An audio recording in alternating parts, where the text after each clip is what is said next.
This city, McCarthy writes, was constructed on no known paradigm. A mongrel architecture rooting back to the works of man in a brief delineation of the aberrant, disordered, and mad.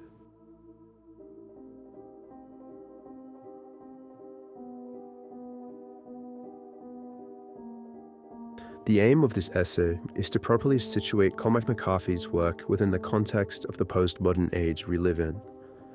and to thus re-examine the core tensions of his fiction in light of the prevailing spirit of skepticism that undermined our conceptions of truth, morality, and knowledge as mere illusions, rupturing the very foundations of Western civilization and setting human life adrift. By providing the general overview of postmodernity and the condition of hyperconsciousness, I explore how the search for meaning, truth, salvation through McCarthy's novels is not only symptomatic of this crisis, but also reveals how this crisis underpins his commitments as a literary artist in ways that suggest that postmodern skepticism, in the form of doubt, may be understood as constitutive of the very project of his fiction, signaling how his writing worked as a way of uniting, or perhaps healing, the tragic fissure between subject and object.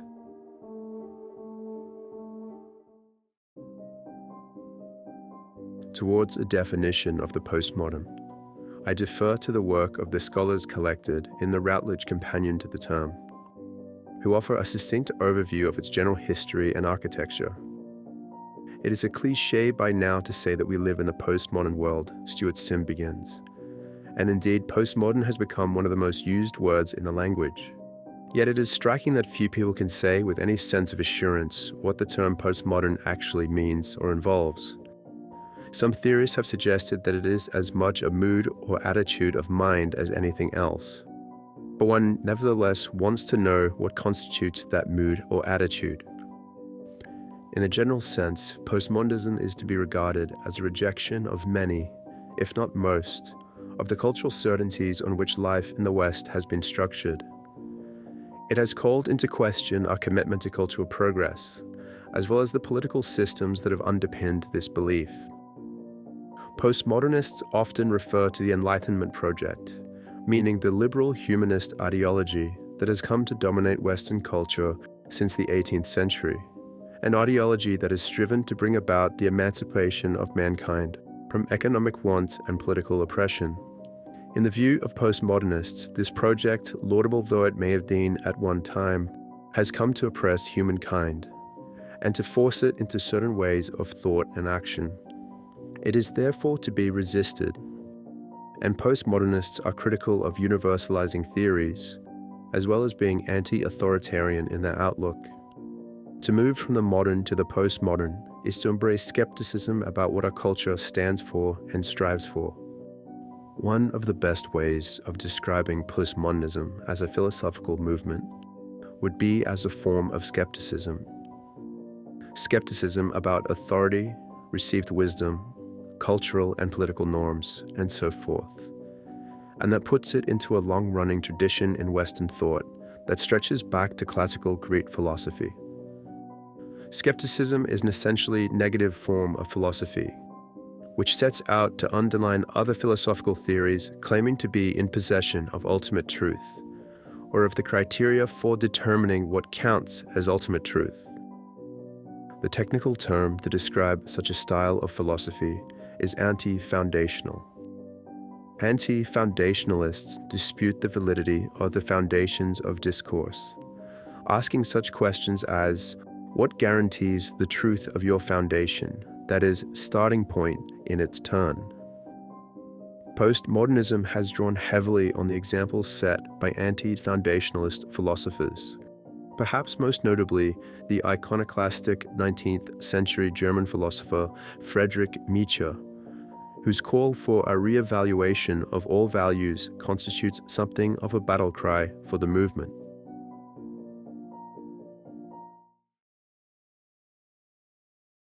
At this stage in the story of postmodernism, we can begin to see the relevance of such a negative philosophy to Cormac McCarthy's work, particularly in light of the reception of his early fiction and the assessment of his former scholar Vereen Bell, who saw novels such as The Orchid Keeper, Outer Dark, and Child of God as relentlessly anti-metaphysical.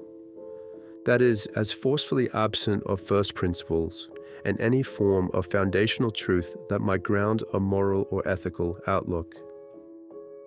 Of important note here is this sense of relentlessness.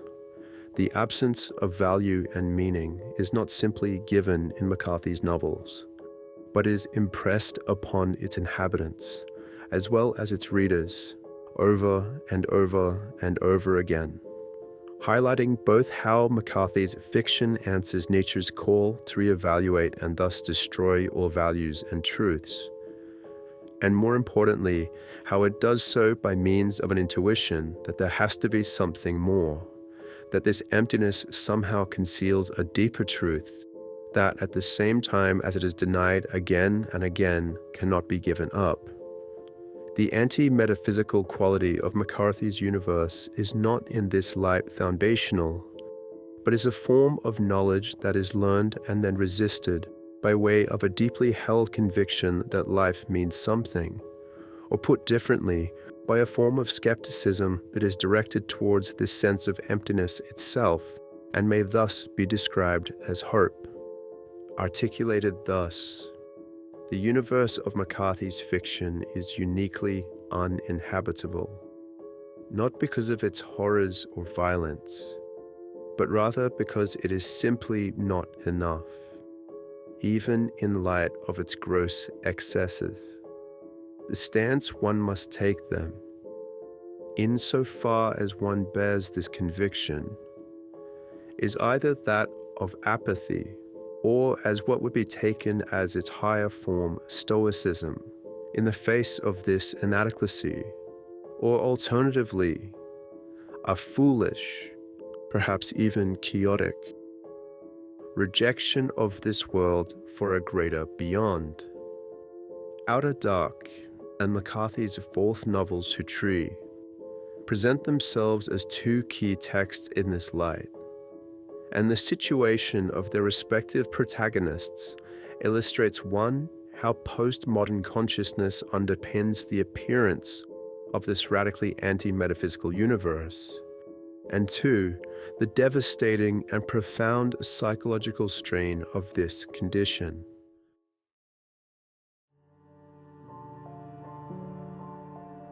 As has been widely recognized, and as I describe in my summary of Outer Dark,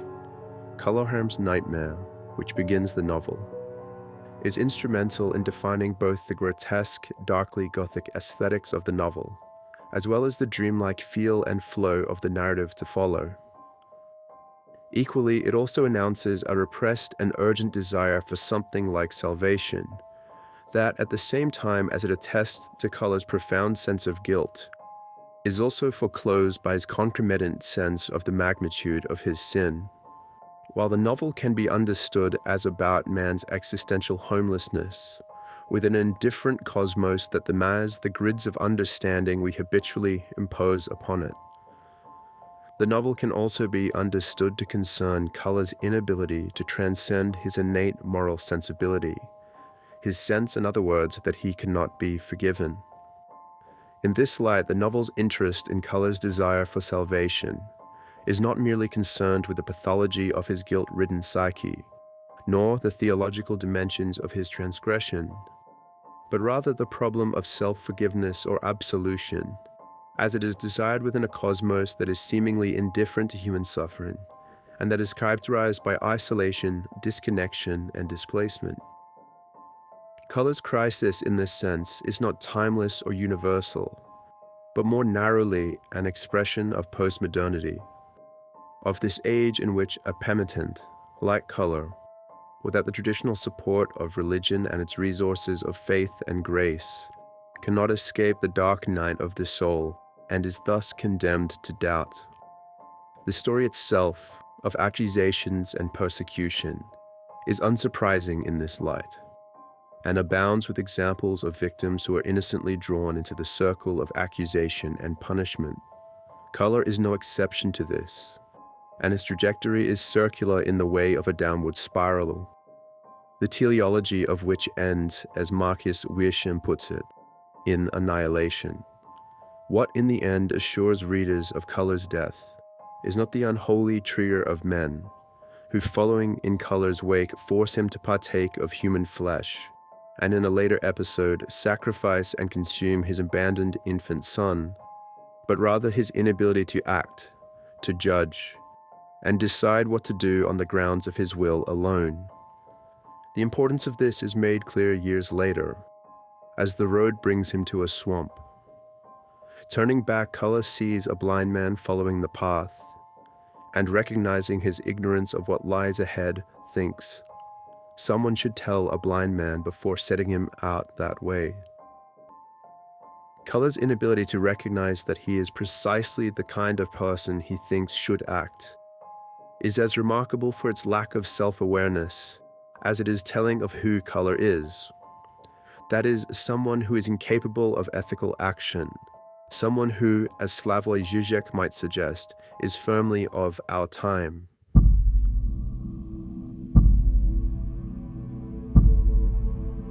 Dear friend, it begins.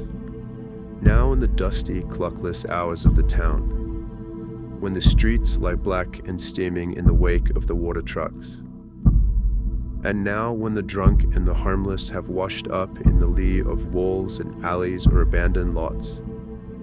and cats go forth high-shouldered and lean in the grim perimeters about,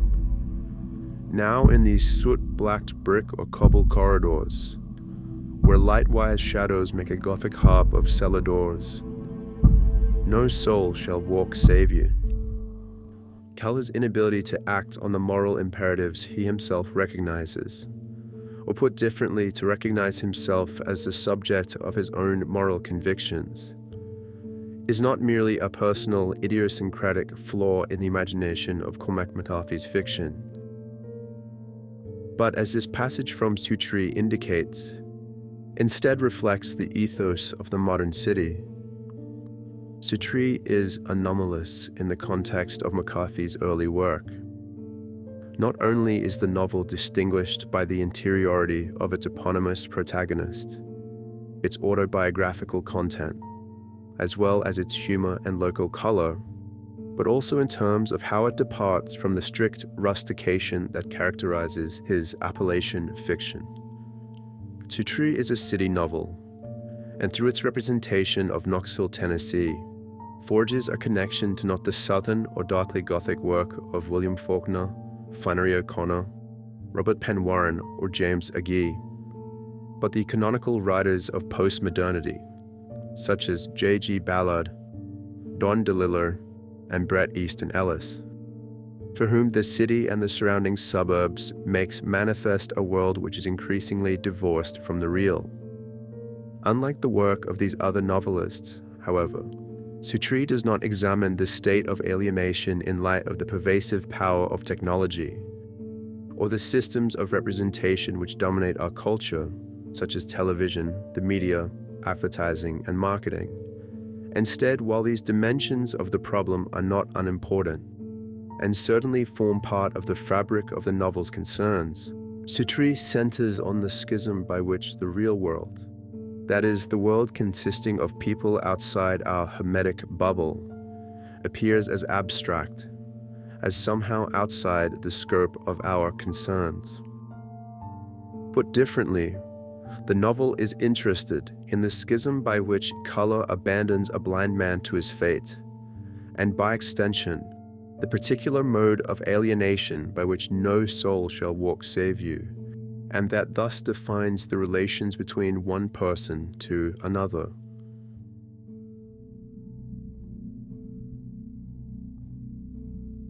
The unreality of the city, or more broadly of the world that it represents, emerges in light of the fate of the blind man, who is, in a sense, condemned by color's failure to act, to recognize himself as the object of his own moral directives, and thus as an ethical agent who is free to act as he pleases. At first glance, color's situation as something like an outcast might seem to contradict this distinction as he wanders the earth without any real sense of responsibility. However, of crucial importance here is the feeling of persecution that accompanies him in his wandering, and that compels him to conceal himself, positioning him as not a participant in the world, that is, as someone capable of acting within it, but as part of its background. The psychology then of what we might describe as a fugitive thus sheds important light on the possibility of ethical action in the age of modernity, because this need to remain hidden, to deny oneself, to be invisible, not only provides clear insight into the predicament of the city in which no soul shall walk save you, but highlighting the drive of self-preservation, reflects the maxim furnished to us by the new age we live in. That is, that the worst thing one can lose is one's life. As recognized by Immanuel Kant, as well as a line of thinkers as diverse as Jacques Lacan and Emmanuel Levinas, ethics, in contrast to morality, is defined by the excess of its demands, of the need to go above and beyond, to transcend one's own limitations and effectively do the impossible. It involves risk, sacrifice, and is not in any way mitigated by rationalizations of the kind that would say that something is too hard or too much. One must simply act without regard for the possibility of success, as it is in the end the right thing to do. Such thinking has no place in a world that privileges the good of individual happiness, pleasure, and health over and against the affirmation of things that might require us to live dangerously, to set ourselves alight, to put our very souls at hazard and expose ourselves to pain, agony, and despair in our pursuit of them. This, in a sense, is the lesson of Culler's dream. But if the search for true salvation requires one to give up everything, to die, like Christ it seems, for the depth of one's inequity, a lesser salvation in the form of life, subsistence, continuation, may be taken up by means of self-denial, silence, and non-action. By saying, in other words, in response to the prophet's call, nothing, and thus gambling one's fate as part of the many. Salvation in this form is not that of new life, of being washed clean of guilt and sin, but rather of sickness, misfortune, bad news. It is salvation in the form of evasion, and entails not the freedom of being born again, but that of extreme repression and concealment, by which a feeling of life may only be stolen in periods of temporary peace, and that otherwise consists in fear, anxiety, disconnection, and shame. Much of Suttree's drama stems from precisely this position, which describes that of its similarly guilt-ridden protagonist, who abandons his wife and child, the affluence of his family, and the future made possible by his class privilege, college education, and innate intelligence, for a life as a fisherman on a houseboat by the river. It is, however, not peace, nor some kind of deeper connection to nature that Suttree finds here, but anonymity, solitude, and introspection, which, as if nourished by the polluted water of the Tennessee River, which is fed by the excesses of the city, respectively manifest as extreme disassociation, loneliness, and self-loathing, as he, like Culler, lives in hiding from the world, and as he drinks himself to oblivion, partakes of what life he can.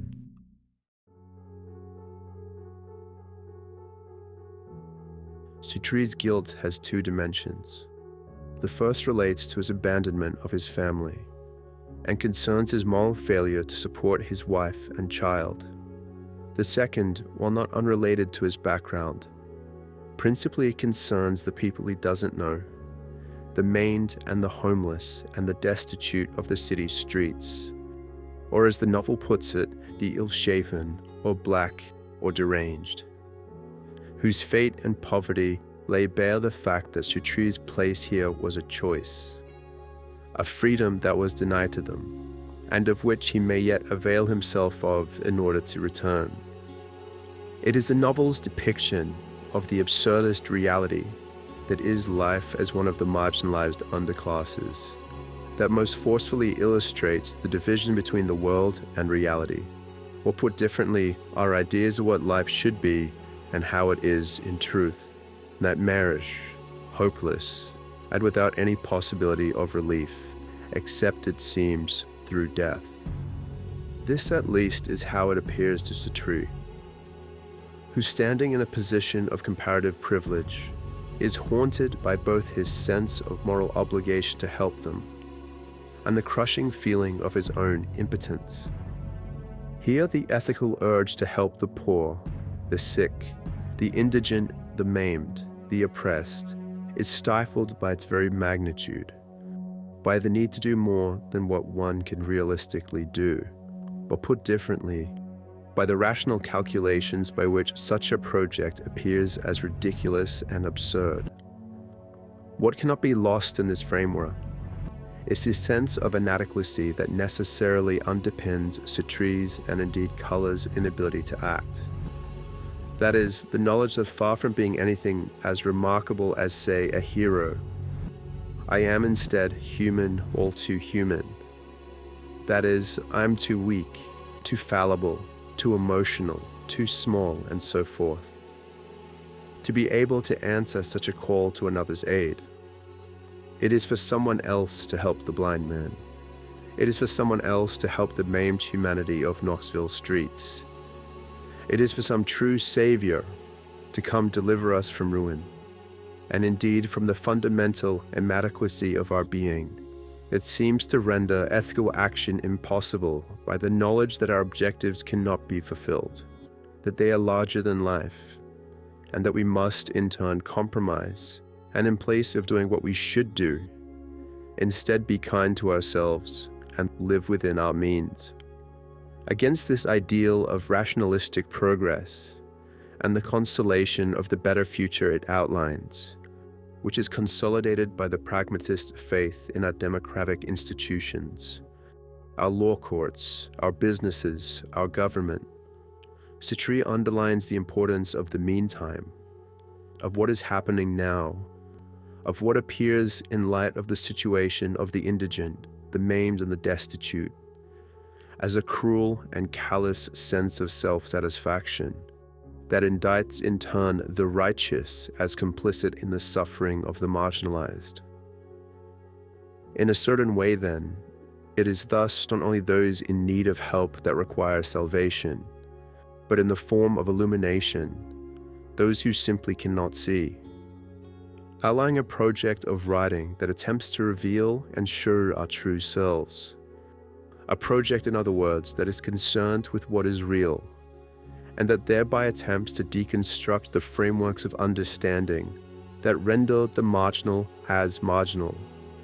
That is, the very narrative of historical progress and human virtue that underpins the world of today.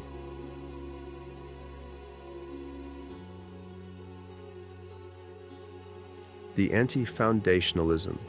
of McCarthy's novels may thus be understood as ethically directed, and therefore may further be understood to serve as a guide, or indeed an answer for those who are haunted by their incapacity to act, as thought, or indeed the realization that something must be done, becomes action in the form of the writing process itself, which at once articulates this realization at the same time as it responds to it. There are, of course, key differences between the mere writing of words and the kind of writing McCarthy's novels at once endorse and exemplify, and will be examined in further detail in a future video. What is of note now, and what will serve as a key point of conclusion, is the importance thereby attached to creative inspiration, which, even as it may fail to produce a masterpiece, at the very least compels us to begin. suggesting to recall the work of Nietzsche, how we may reinvent ourselves by listening to the muse's call, in the same way we might write, paint, and sing, or put differently, by responding to these ethical directives as they are given to us from nowhere as gifts.